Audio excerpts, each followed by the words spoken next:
Hello বন্ধুরা, তোমরা সবাই কেমন আছো? আশা করছি ভালো আছো। আমিও ভালো আছি। এই যে আজকে আমাদের গ্রামেতে ভবানী মেলা হচ্ছে। আমরা বিকালের দিকে বেরিয়ে পড়েছি এই ভবানী মেলা দেখার জন্য। এই যে দেখতে পাচ্ছ যে ভবানী ঠাকুর উঠেছে। এই ভবানী ঠাকুর মা দুর্গারই আরেকটি রূপ। আমরা ছোটোর থেকেই দেখে আসছি।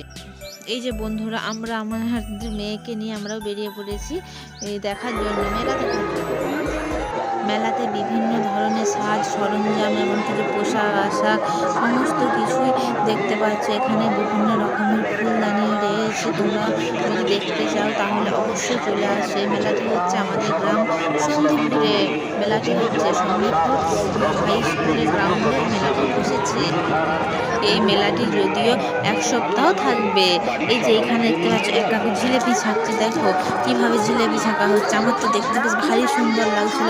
আমি বেশ অনেকক্ষণ দাঁড়িয়ে দাঁড়িয়ে দেখলাম এবং ছোট্ট